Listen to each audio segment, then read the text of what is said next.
Hi friends, welcome back to Red Lotus Tamil channel. நம்ம இப்போ டெய்லியும் பார்த்துட்டு இருக்க சீரீஸ் அக்கிரா சீக்ரெட். ஒரு பொண்ணு தன் கூட பிறந்த அக்காவை தேடி ஒரு ஊருக்கு போறா. கடைசியில் அவளோட அக்கா இறந்து போயிருக்கான்ற விஷயம் அவளுக்கு தெரியுது. அவளோட அக்காவை கொலை பண்ணது யாரு, அவளோட அக்காவோட உண்மையான ஃபேமிலி அங்க இருக்காங்களான்னு எல்லா விஷயத்தையும் கண்டுபிடிக்கிறா. இந்த சீரீஸோட முன்னாடி எபிசோட்லாம் முன்னாடியே போஸ்ட் பண்ணியிருக்கேன். ஒருவேளை நீங்க பார்க்கலனா அந்த வீடியோஸோட லிங்க் கமெண்ட்ல தரேன். வாங்க அடுத்த வீடியோக்குள்ள போகலாம். கியோன் கிட்ட இப்ப ஹைஜின் எந்த ஹாஸ்பிட்டல்ல ட்ரீட்மெண்ட் எடுத்தான்ற விஷயம் தெரிஞ்சிடுது. அதனால ஹன்சு கிட்ட பிசாம நீயே ஹைஜின் மாதிரி ஃபோன் பண்ணி விசாரின்ட்டு சொல்றான். ஹைஜின் மாதிரி ஹன்சுவும் கால் பண்ணி நான் தான் ஹைஜின் பேசுறேன், யுன்ஜின்னு ஒருத்தவங்க இருக்காங்களே அவங்க எனக்காக கன்சல்டேஷனுக்கு வந்தாங்க, அவங்கள பத்தி கொஞ்சம் டீட்டெயில்ஸ்லாம் சொல்லுங்கன்ட்டு கேட்குறா. அந்த பக்கம் அவங்க என்ன சொன்னாங்கன்னு தெரியல, ரொம்பவே ஷாக் ஆயிட்டு என்னது என்னோட அம்மாவா அப்படின்ட்டு கேட்குறா. இதை கேட்டு கியோனும் ஷாக் ஆயிடுறான். கோயிலில் இருக்க யுஞ்சியும் அந்த நேம் போர்டை பார்த்தோன்னே ரொம்பவே பயப்பட ஆரம்பிக்கிறா. ஹைஜின் பிறந்த அன்னைக்கு என்ன ஆச்சுன்னு ஃபிளாஷ்பேக் காமிக்கிறாங்க. அப்போ யுஞ்சி ரொம்பவே சின்ன பொண்ணு, எதுவுமே தெரியாம ஒரு கல்லு மேல சைலண்டா உட்கார்ந்துட்டு இருக்கா. உடனே அப்போ கரெக்டாக மேடம் பெங்கி அவங்க வந்து என்னாச்சுமா ட்ரெஸ்லலாம் ஒரே ரத்த கரையா இருக்கேன்ட்டு கேட்குறாங்க. ஆனால் அதுக்கு யுஞ்சியோ எல்லாம் அந்த மான்ஸ்டர் பண்ண வேலை அப்படின்ட்டு பதில் சொல்கிறா. அப்போதான் மேடம் பெங்கி இன்னொன்று விஷயத்த கவனிக்கிறாங்க. தூரத்தில் ஏதோ ஒரு குழந்தை கத்துற சத்தம் கேட்குது. உடனே இவங்களும் பயந்து போய் அங்கே பார்த்தா பிறந்த சின்ன குழந்தை இருக்கு. அவங்க என்ன நடந்ததுன்னு நல்லாவே புரிஞ்சுக்கிறாங்க. ரொம்பவே ஷாக் ஆயிடுறாங்க. இப்போ ப்ரெசென்ட்ல இந்த விஷயம் அவளுக்கு ஞாபகம் வந்தோடனே கிடையாது, இது கண்டிப்பாக கிடையாதுன்ட்டு கத்தி அங்கே மயக்க போட்டு விழுந்துடுறா. போலீஸ் ஸ்டேஷன்ல இருக்க பார்க்கும் இந்த லேடி பாயும் அந்த மில்லோனரும் ஜேஜூல ஃபர்ஸ்ட் இருந்திருக்காங்க. அப்பவே இந்த மில்லோனர் மேல நிறைய ரெக்கார்ட்ஸ் இருக்கு பாருங்கன்ட்டு ஹெட் ஆஃப் செட்டை காமிக்கிறான். அது என்ன கேஸ்னா அட்டெம்ப்டட் ரேப் கேஸ் தான். 3 கேஸ் இருக்கு. அந்த 3 கேஸுமே கடைசியில ஒருத்தவங்க டெஸ்டிமோனி கொடுத்ததுனால கேன்சல் ஆகிருக்கு. அந்த டெஸ்டிமோனி கொடுத்த ஆள் பேர் என்னன்னு பார்த்தா அது லேடி பாய் தான். ஒருவேளை 2 பேரும் கூட்டு சேர்ந்து இந்த வேலையெல்லாம் பண்ணிருப்பாங்களோன்ட்டு யோசிக்கிறாங்க. யூனோட பாட்டி இப்படி பண்ணதுனால சம கோவத்துல யுஞ்சியும் வீட்டுக்கு வரா. வந்தோடனே பாட்டியும் என்னம்மா நல்லா பூஜை பண்ணியா, எனக்கு எல்லா விஷயமும் தெரியும், நானும் என்னோட பையனும் சேர்ந்து தான் இதெல்லாமே பண்ணோம் அப்படின்ட்டு சொல்றாங்க. ஆனா யுஞ்சியோ இதை அப்படியே பாட்டி பக்கமா திருப்பிடுறா. அந்த ஹைஜினும் உங்க பையனும் பண்ண வேலை எல்லாம் உங்களுக்கு நல்லாவே தெரியும்ல, அந்த ஹைஜின் சொன்னா அப்படியே எல்லாத்தையும் நம்பிடுவீங்களா, எப்படி இந்த மாதிரிலாம் நீங்க பண்றீங்க, நீங்க மட்டும் ஹைஜின் தான் என் பொண்ணுன்னு இந்த மாதிரி பொய்யா பரப்புனீங்கன்னா அப்புறமா உங்க பையனுக்கும் ஹைஜினுக்கும் இருக்க ரிலேஷன்ஷிப்பை நான் ஊர் ஃபுல்லா சொல்லிடுவேன்ட்டு மிரட்டுறா. இதனால பாட்டியும் பயந்துடுறாங்க. மில்லோனர் மேல டவுட் இருக்கிறதுனால பார்க்கோ ஹெட் ஆஃபீஸரும் போயிட்டு மில்லோனர் கிட்ட ஹைஜின் கடைசியா இங்க தான் காணாம போயிருக்கா, அன்னைக்கு நீங்க இங்க தான் இருந்தீங்களா இல்ல வேற எங்கன்னா இருந்தீங்களான்றதுக்கு எங்களுக்கு அலிபை வேணும்னு கேக்குறாங்க. மில்லோனருக்கு ஃபர்ஸ்ட் சுத்தமா ஞாபகம் இல்ல.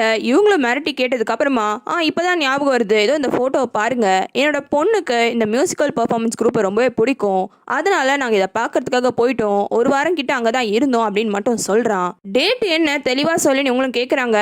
அது ஞாபகம் இல்ல, பேசாம நீங்க அவங்களுக்கே ஃபோன் பண்ணி கேளுங்களேன் அப்படின்ட்டு சொல்லிடுறான். உடனே அதுக்கமா பார்க்கும் ஃபோன் பண்ணி என்ன டேட்டுன்னு கேட்கும் போது ஒரு வாரம் இவன் அங்கதான் இருந்தான்றது தெளிவா தெரியுது. ஆனா ஹெட் ஆஃபீஸரோ 15ஆம் தேதி அவன் வந்துட்டு போயிருக்கிறதுக்கான பாசிபிலிட்டி இருக்குல்ல அப்படின்ட்டு கேட்குறான். இதை கேட்ட பார்க்கும் பாசிபிலிட்டி இருக்கு, ஆனா நம்ம கிட்ட எந்த எவிடன்ஸுமே கிடையாதுன்ட்டு சொல்றான். ஹன்ஸ் யுஞ்சியை மீட் பண்ணியே நீங்க தானே ஹைஜினோட உண்மையான அம்மா, எதுக்காக இத்தனை நாள்ல இந்த உண்மையை சொல்லாம மறைச்சிட்டீங்கன்ட்டு கேட்குறா. யுஞ்சி உடனே அப்பெல்லாம் ஒன்றும் கிடையாதுன்ட்டு மறுக்கிறா. ஆனா ஹன்ஸுவோ நான் அந்த டிரான்ஸ்பிளான்ட் சென்டருக்கு கால் பண்ணி கேட்டுட்டேன், அந்த எம்ப்ளாய்க்கு இந்த விஷயம் நல்லாவே ஞாபகம் இருக்கு, காரணம் இவ்வளோ சின்ன வயசுல இவ்வளோ பெரிய பொண்ணுக்கு அம்மாவான்னு அவங்க அப்பவே நோட் பண்ணியிருக்காங்க, ஆனா நீங்க தான் அந்த ரிலேஷன்ஷிப்பை எழுத வேணாம்னு சொல்லியிருக்கீங்க, இப்போ கூட நான் வந்ததுக்கான காரணம் எதுக்காக ஹைஜினுக்கு நீங்க ஆர்கன் டிரான்ஸ்பிளான்ட் தரேன்னு ஒத்துக்கிட்டதுக்கு அப்புறமா கூட ஹைஜின் சோகமா இருந்தான்ற விஷயம் தான் எனக்கு புரியல, அது மட்டும் சொல்லுங்கன்ட்டு கேட்குறா.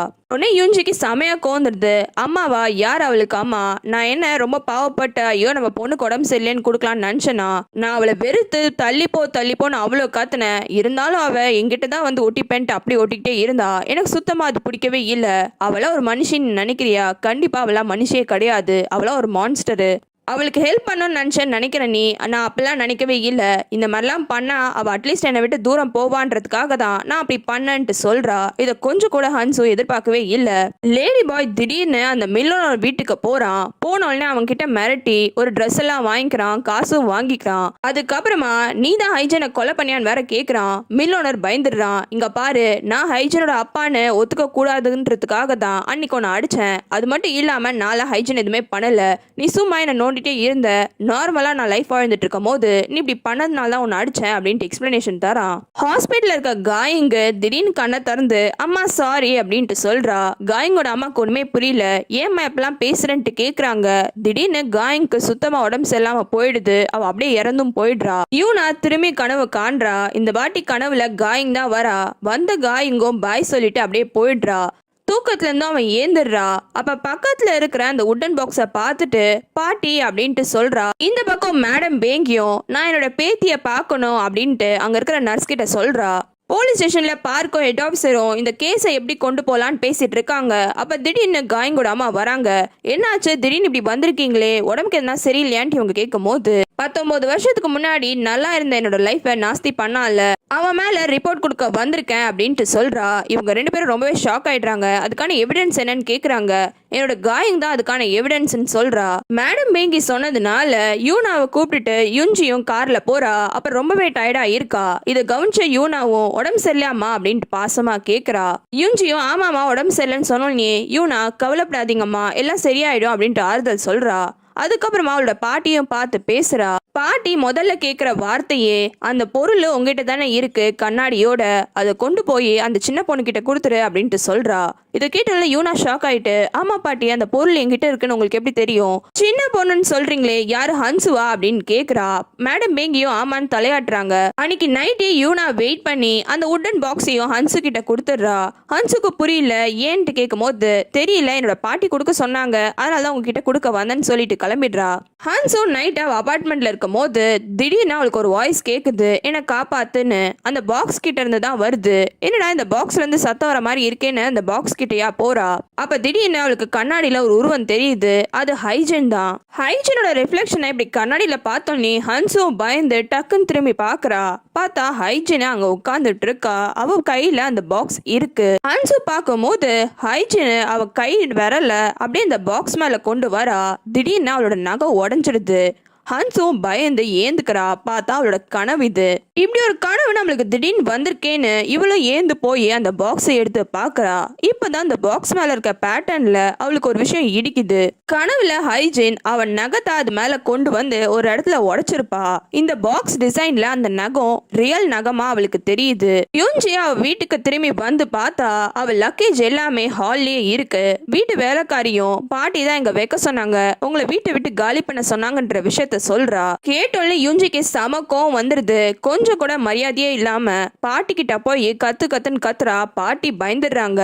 பாட்டிக்கிட்டையும் போயிட்டு இந்த வீட்டை விட்டு காலி பண்ணி போகணும்னா அது நான் கிடையாது, நீ தாண்டி வெளியில போகணும்ட்டு மரியாதையும் கொடுக்காம கத்துறா. இவ பண்றதெல்லாம் பார்த்து பாட்டிக்கு விட்டா ஹார்ட் அட்டாக்கே வந்துடும் போல இருக்கு. அந்த நேரம் பார்த்து கியோனும் வந்துடுறான். அவனை பார்த்தோன்னே யுஞ்சியும் நார்மலா இருக்கிற மாதிரி நடிக்கிறா. ஆனா கியோனு ஆல்ரெடி இந்த மாதிரி பண்ணதெல்லாம் கவனிச்சுட்டு இருப்பான். அதனால முறைக்கிறான். யுஞ்சியும் சைலண்டா போயிடுறா. ஆனா இவ கத்துல பாட்டிக்கு ஆல்ரெடி வயசு வேற ஆகுது. மூளையில ரத்த கசிவாயி பாட்டி இறந்தே போயிடுறாங்க. தன்னாலதான் பாட்டி இறந்துட்டாங்கன்னு தெரிஞ்சோடனே யுஞ்சியும் கதறி கதறி அழுவுறா. ஆனா கியூனுக்கோ அசம்பிளி மேனுக்கோ இவ அழுவுறது எல்லாமே நாடகம் அப்படிதான் தெரியுது. ஹன்சுவும் அந்த பாக்ஸை எடுத்துட்டு கடைக்கே போயிட்டு விசாரிக்கிறா. எப்படி இந்த பாக்ஸ் மேல இருக்க பேட்டர்ன்லாம் ரெடி பண்றீங்கன்னு. கடையில இருக்க ஆளும் இந்த மாதிரி ஷெல் எல்லாம் யூஸ் பண்ணுவோம் அப்படின்ட்டு சொல்றான். அப்போ ஒருவேளை நம்ம நகம் கூட இதுல மிக்ஸ் ஆனா கண்டுபிடிக்கிறதுக்கு கஷ்டமோ அப்படின்ட்டு கேக்குறா. கடையில இருக்க ஆளும் ஆமா ரொம்பவே கஷ்டம், இந்த மாதிரி ஒர்க் பண்ணும் போது சம்டைம்ஸ் மிக்ஸ் ஆயிடும் அப்படின்ற டீடைல்ஸ் சொல்றான். என்னைக்கு செஞ்சது பாக்ஸ் அடுத்தது கேக்குறா. அந்த டேட் பாக்ஸ்ல இருக்கும்னு அதையும் காமிக்கிறான். பார்த்தா 2 வருஷத்துக்கு முன்னாடி செப்டம்பர் 27 இந்த பாக்ஸ் ரெடி ஆயிருக்கு. ஒரு பாக்ஸையும் செய்யறதுக்கு 2ல இருந்து 3 வாரம் ஆகும். அப்ப ஹைஜீன் கொலை நடக்கும் போதுதான் இந்த பாக்ஸும் செய்யப்பட்டிருக்கு. இது எல்லாத்தையும் கேட்டுட்டா வெளியில கிளம்பும் போது கரெக்டா அந்த மில்லனோட ஒய்ஃப் அங்க வந்துடுறா. வந்தவளும் புடிச்சு நிறுத்தி எதுக்காக இந்த டீடைல்ஸ்லாம் நீ கேக்குறன்ட்டு கேக்குறா. ஆனா ஹன்சு கைய உதறிட்டு கொஞ்சம் கியூரியஸா இருந்தது, இந்த பாக்ஸ் இந்த கடையில வாங்கினேன், அதனாலதான் நான் கேட்டேன்ட்டு சொல்லிட்டு போயிடுறா. காயிங்கோட அம்மா ரிப்போர்ட் பண்ணதுனால ஹெட் ஆஃபீஸரும் பார்க்கும் அந்த மில்லனோட மீட் பண்ணி இந்த மாதிரி நீங்க தான் உங்களை ரேப் பண்ணிட்டீங்கன்னு அவங்க கம்ப்ளைண்ட் கொடுத்துருக்காங்கன்ற விஷயத்த சொல்றான். ஆனா மில்லனோட இதை ஒத்துக்கவே மாட்டிக்கிறான். ஆல்ரெடி ஜேஜோ ஐலாண்ட்லயும் ரேப் கேஸ்லாம் அவங்க மேல இருக்குல்ல, அந்த இறந்து போன காயிங் பொண்ணுக்கும் உங்களை மாதிரி இருக்கிற அதே ஹெரிடிட்டி டிசீஸ் தான் இருக்கு. அப்ப நீங்க தான் உங்க டிஎன்ஏ சாம்பிள கொடுங்க, நாங்க செக் பண்ணி பார்க்கணும்ட்டுலாம் கேக்குறாங்க. ஆனா மில்லோனரும் நான் எதுக்கு அந்த மாதிரிலாம் தளரணும், தேவையில்லாம என்னை வந்து அக்யூஸ்லாம் பண்ணாதீங்க, நான் என்னோட லைஃபை வாழ்ந்துட்டு இருக்கேன், தொல்லை பண்ணாதீங்கன்ட்டு சொல்லிடுறான். இவனை இதுக்கு மேல எதுவும் கேட்க முடியாது. அதனால இவங்க 2 பேரும் என்ன பண்றதுன்னு தெரியாம கிளம்பிடுறாங்க. பாட்டி இறந்து இப்பதான் புனரலே முடிச்சிருக்காங்க. அதுக்குள்ள யுஞ்சி பாட்டியோட ரூம்குள்ள போயிட்டு எல்லா திங்ஸையும் கிளியர் பண்றா. இதை பார்த்த கியோனுக்கு சமக்கம் வந்துடுது. எதுக்காக தேவையில்லாம இந்த மாதிரிலாம் பண்றீங்க, பாட்டி இறந்தோடனே அவங்க பொசிஷன் எடுத்துக்க பாக்குறீங்களான்னு கேக்குறான். இவ்வளவு நாளா எது சொன்னாலும் ரியாக்ட் பண்ணாத கியோனு நம்ம கிட்ட டிஃபரெண்டா பிஹேவ் பண்றான்ற விஷயத்த யுஞ்சியும் கவனிக்கிறா. லேடி பாயும் போலீஸ் கிட்ட மாட்டக்கூடாதுன்னு விதவிதமா ட்ரெஸ் எல்லாம் பண்ணிட்டு போறான். ஆனா அவனை தேடி தான் ஊர் ஃபுல்லா போஸ்டர்ஸா ஒட்டி வச்சிருக்காங்க. ஹன்ஸோ அந்த உட்டன் பாக்ஸ் எடுத்து போலீஸ் ஸ்டேஷனுக்கு போயிட்டு பார்க்கிட்டையும் ஹெட் ஆஃபீஸர் கிட்டையும் இங்க இருக்கிற நெயில் ஹைஜனோட நெயில்ன்றத சொல்றா. அவங்க 2 பேரும் கன்ஃபியூஸ் ஆயிடுறாங்க. எப்படிமா உனக்கு இவ்வளவு கிளியரா தெரியும்னு கேக்குறாங்க. அதுக்கு ஹன்ஸும் கனவுல வந்தது அப்படின்னு சொல்றா. ஆனா ஹெட் ஆஃபீஸரோ நீ சொல்றதுலாம் கரெக்ட்மா, ஆனா உன் கனவுல வந்தது அதனால செக் பண்ணுங்கன்னு சொன்னா யாருன்னா நம்புவாங்களா, கொஞ்சம் கஷ்டம் தான் இதெல்லாம் செக் பண்றதுக்கு அப்படின்ட்டு சொல்லிடுறாரு. ஹன்ஸும் காயங்கோட அம்மாவை மீட் பண்றா. காரணம் காயங்கோட அம்மா ஊரை விட்டுட்டு கிளம்புறாங்க. அப்ப ஹைஜின் எப்ப உங்ககிட்ட கடைசியா பேசினான்ட்டு விசாரிக்கிறாங்க. அப்போ இந்த மாதிரி நான் மான்ஸ்டரை மீட் பண்ண வந்திருக்கேன், அந்த மான்ஸ்டர் கூட சண்டை போட போறேன்னு எனக்கு கால் பண்ணா, அதனால தான் ஹைஜினோட போன் ரெக்கார்ட்ஸ்ல கடைசி நம்பர் என்னோட தான் இருந்தது அப்படின்ட்டு சொல்றாங்க. இன்னொரு பக்கம் யுஞ்சிக்கு என்ன ஆச்சுன்னு தெரியல. சும்மா இருக்கிற யூனாவை கூப்பிட்டு எதுக்காக இந்த மாதிரிலாம் பண்றேன்னு சம்மந்தமே இல்லாம திட்டிட்டே இருக்கா. அப்ப கியூன் தான் டக்குன்னு வந்து யூனாவை கூட்டிட்டு கிளம்புறான். அப்படி கூட்டு போகும்போது பேசாம நீயும் வந்துரு என் கூட அமெரிக்காக்கு அப்படின்ட்டு கேக்குறான். ஆனா யூனாவோ இல்லனா நான் அம்மா கூடயே இருந்துக்கிறேன், என்னோட அம்மா தானே அவங்க, பரவாயில்ல இருக்கட்டும் அப்படின்ட்டு சொல்றா. கியூன் டிஃபரெண்டா பிஹேவ் பண்றதுனால யுஞ்சியும் கியூனை போய் ஆபீஸ்ல மீட் பண்றா. கியூன் இப்பவும் வேண்டா வெறுப்பா தான் பேசுறான். அப்ப யுஞ்சியும் புரிஞ்சுக்கோ, யூனாவோட வயசுல இருக்கும் போது எனக்கு ஹைஜீன் பிறந்தா எப்படி அந்த ஒரு விஷயத்தை என்னால ஏத்துக்க முடியும், என்னோட லைஃப்ல இருந்தே அது எல்லாத்தையும் நான் அழிக்கணும்னு ட்ரை பண்ணிட்டு இருந்தேன். அப்ப திடீர்னு வந்து நிக்கிறா.